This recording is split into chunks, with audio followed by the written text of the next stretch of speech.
তো ভারতের ওপরে চাপ তৈরি করতে ইউরোপিয়ান ইউনিয়ন সোজা কাশ্মীর ইস্যুতে ঝাঁপিয়ে পড়ে আর পাকিস্তানকে ইনডাইরেক্টলি সাপোর্ট দেওয়ার চেষ্টা করছে। ওরা ভেবেছিল যে এতে হয়তো ভারত ঝুঁকে যাবে, কিন্তু ওদিক থেকে পাল্টা রাশিয়াও এখানে ভারতের সমর্থনে ছুটে আসে। ফলে একদিকে পুতিন যেভাবে ইউরোপের বিরুদ্ধে একের পর এক আক্রমণ চালাচ্ছে, তাকে কিন্তু কন্ডেম করা তো দূরের কথা, উল্টে ভারত সরকার এখন পুতিনকে ভারতের মাটিতেই ডেকে এনে বিশেষ সংবর্ধনা দেওয়ার কথা ভাবছে। উল্টো দিকে পাকিস্তানকে শিক্ষা দিতে এখন ভারত আরও বড় গেম শুরু করেছে, যার আওতায় পাকিস্তান যেটুকু জল পাচ্ছিল এখনও পর্যন্ত এই ইন্দুস ট্রিটি বাতিলের পর, সেটাও কিন্তু পার্মানেন্ট থামিয়ে দেওয়ার একটা অ্যাকশান শুরু হয়ে গেছে। ব্যাস, এবারে ইউরোপ আর পাকিস্তান দুপক্ষই হাড়ে হাড়ে টের পাচ্ছে যে ভারতের সাথে লাগতে এলে তার পরিণতি কী হতে পারে।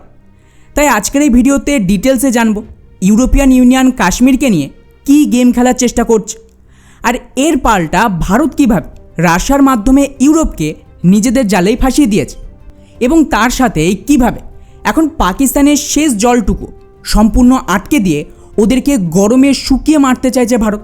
সবটাই জানতে আজকের এই ভিডিওটিকে শেষ পর্যন্ত অবশ্যই দেখবে। তো বন্ধুরা, রিসেন্টলি পাকিস্তানের ইসলামাবাদে ইউরোপিয়ান ইউনিয়ন আর পাকিস্তানের মধ্যে 8ম স্ট্র্যাটেজিক ডায়ালগ হয়, যেখানে দুই পক্ষের পররাষ্ট্রমন্ত্রী যোগ দিয়েছিল মিটিং। ইন্টারেস্টিং ব্যাপার হলো, এই মিটিংয়ের পর ইউরোপ ভারতকে ব্ল্যাকমেলিং করতে একটা দান চায়। ওরা দুই পক্ষের এই যৌথ স্টেটমেন্টে পাকিস্তানের সুরে সুর মিলিয়ে না কেবল কাশ্মীর ইস্যুর কথা উল্লেখ করে, বরং ওরা তো আরও এক ধাপ এগিয়ে এটাকে বেসিক্যালি ইউক্রেন কনফ্লিক্টের সাথে জুড়ে দেওয়ার চেষ্টা করে। এতে কী হবে, যেহেতু ইউক্রেনের ইস্যু একটা দেশের সার্বভৌমত্বের বিরুদ্ধে আক্রমণের ঘটনা, তার সাথেই কাশ্মীর ইস্যুকে জুড়লে দুটো কিন্তু একইভাবে পরিচিতি পাবে, আর গোটা বিশ্বে ইউক্রেনের সাথে কাশ্মীর ইস্যু আলোচিত হবে। এতে করে ভারত সরকারের ওপর আন্তর্জাতিকভাবে আর দেশের ভেতরেও একটা পলিটিক্যাল চাপ তৈরি করা যেত।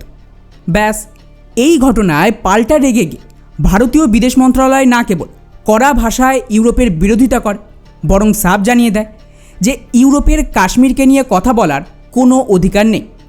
উপরন্তু ইউরোপকে তো পাল্টা আক্রমণ করে ভারত এই বলে যে ওরা কাশ্মীর ইস্যুকে নিয়ে তো খুব লাফালাফি করছে, কিন্তু পাকিস্তানের তরফ থেকে যে সমস্ত আতঙ্কবাদের ঘটনা ঘটছে ভারতের বিরুদ্ধে, তাকে নিয়ে ওরা একদম চুপ। অর্থাৎ ভারত ইউরোপকে পাল্টা ওষুধ দিয়েছে। কিন্তু আসল খেলা হয় এরপর। ভারত কিন্তু এখানে শুধুমাত্র বয়ান দিয়েই থামেনি। ইউরোপ আর পাকিস্তান দুপক্ষের বিরুদ্ধেই দুটো আলাদা অ্যাকশান নেয়। ইউরোপের বিরুদ্ধে একদিকে রাশিয়ার রাষ্ট্রপতি পুতিনও ঝাঁপিয়ে পড়ে, আর সেন্ট পিটার্সবার্গে আন্তর্জাতিক গণমাধ্যমের সাথে আলাদা করে একটা কনফারেন্স করে, আর ওতেই ভারতকে বিশেষ করে আমাদের প্রাইম মিনিস্টার নরেন্দ্র মোদীকে সাপোর্ট দিয়ে পাল্টা ইউরোপের বিরুদ্ধে বয়ান দেয়। এখানে পুতিনের দাবি যে বিশ্বের সবচেয়ে জনবহুল দেশ হলো ভারত, এবং সেই দেশের প্রধানমন্ত্রী মোদির ওপরে চাপ সৃষ্টি করা আন্তর্জাতিক সম্পর্কের জন্য চরম ক্ষতিকর হবে। আর যেদিক থেকে চাপ আসুক না কেন, সেটা কিন্তু ভারতের বিরুদ্ধে কোনো কাজে দেবেন। অর্থাৎ বেসিক্যালি এখানে এক ঢিলে দুই পাখি মারল পুতিন। এই বয়ান দিয়ে এটা জানিয়ে দিল যে এত চাপ দিয়েও ভারতের তেল আমদানি ওরা থামাতে পারেন, এবং ভারত তো এখনও ক্রমাগত রাশিয়া থেকে তেল আমদানি করছে। এবং ওদিকে যখন ইউরোপ কাশ্মীরকে নিয়ে বয়ান দেওয়ার চেষ্টা করে, তখন ভারতের সমর্থনে দাঁড়িয়ে পুতিন ভারতকে আরেকটু নিজের দিকে টেনে নেয়।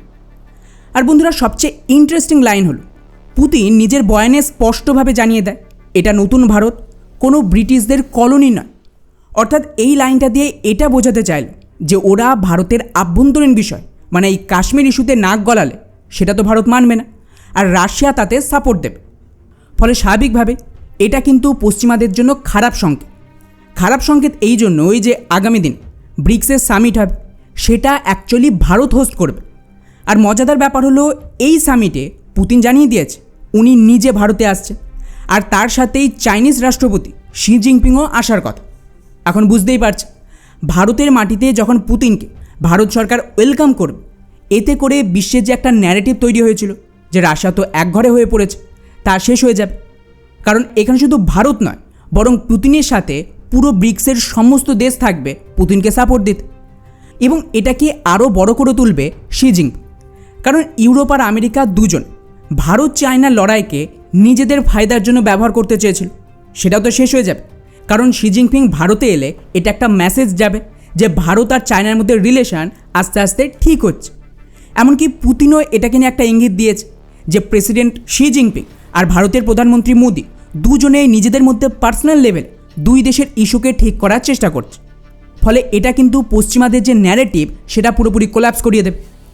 তবে সবচেয়ে বেস্ট পার্ট হলো এই ব্রিক্স সামিট ডলার ক্রাইসিসে কিন্তু শেষ পেরেক পুঁতবে, কারণ এখানে এই লোকাল কারেন্সির ট্রেড নিয়ে একটা বড়সড় ফাইনাল ডিসিশন হতে পারে। এতে কিন্তু পশ্চিমাদের এত বছরের সাম্রাজ্য, পার্টিকুলারলি এই ডলারের সাম্রাজ্যের পতনের শুরু বলতে পারে। উল্টো দিকে পাকিস্তানের কথা বলি, ভারত এখন পাকিস্তানকে আরও পিছিয়ে ফেলতে দুটো বড় ব্যবস্থা নিয়েছে, যার আওতায় একদিকে চেনা ব্যাসলিং টানেল প্রকল্প শুরু করে দিয়েছে, যেখানে কিন্তু 2300 কোটি টাকা খরচ করে হিমাচল প্রদেশের উপত্যকায় 9 কিলোমিটার লম্বা একটা টানেল তৈরি করা হচ্ছে। এর ফলে কী হবে? এর ফলে চেনাব নদীর অতিরিক্ত জলকে ভারত নিজেদের অন্যান্য নদীতে নিয়ে আসবে এই টানেলের মাধ্যমে, যাতে একে কাজে লাগিয়ে বাকি রাজ্যের কৃষিকাজের সাথে বিদ্যুৎ তৈরি সহজ হবে, আর আমাদের যে অতিরিক্ত জলের প্রয়োজন সেটা এখান থেকে মিটে যাবে।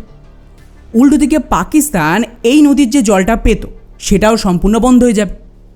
এরপর দ্বিতীয় ধাপে এই সেম নদীর ওপর তৈরি সালাল বাঁধের জন্য 268 কোটি টাকার বিনিময়ে বিশেষ একটা বাইপাস টানেলও তৈরি করা হচ্ছে। এর সুবিধা হলো এর ফলে বাঁধের নিচে এত বছর ধরে জল জমার কারণে জলের সাথে মিশে থাকা সমস্ত কাদা নোংরা সেগুলো নিচে থিতিয়ে পড়ে। এতে কিন্তু ওই বাঁধের যে গভীরতা সেটা কমে গেছে, তাই অ্যাকচুয়ালি যত জল ধরা উচিত ছিল ততটা এই বাঁধ ধরতে পারে না। এবং আগেকার সরকার ইচ্ছাকৃতভাবে এটাকে ঠিক করেন যাতে পাকিস্তানে অতিরিক্ত জল চলে যায়, কিন্তু এখন সেটাও পার্মানেন্ট বন্ধ হতে চলেছে। অর্থাৎ এক এক করে সমস্ত নদীর জল ভারত হয় বাঁধে আটকে দেবে, আর যেটুকু বেশি হবে তার টানেল দিয়ে অন্য রাজ্যে সরিয়ে নিয়ে যাবে। এতে পাকিস্তান ধীরে ধীরে শুকিয়ে যাবে, ওদের দেশের চাষাবাদ শেষ হয়ে যাবে, কারণ ওদের ম্যাক্সিমাম যে চাষাবাদ হয় সেটা কিন্তু এই ইন্দুস ওয়াটার ট্রিটির ওপরেই নির্ভর করত। এমনকি পাকিস্তানের খাওয়ার জলেরও কমতি দেখা যাবে, কারণ পাকিস্তানের কিছু অ্যানালিস্টদের দাবি ভারত যদি এইভাবে বছরের পর বছর জল আটকে রাখে তাহলে কিন্তু পাকিস্তানের ভেতরে মাটির নিচে থাকা জল অনেকটাই কমে যাবে, কারণ সেটাও তো এই নদী থেকেই তৈরি হতো।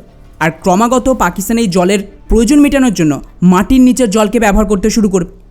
ফলে সেই সময় পাকিস্তান কী করবে? যুদ্ধ করবে নাকি পায়ে ধরবে? যেটাই করুক লাভ তো ভারতেরই।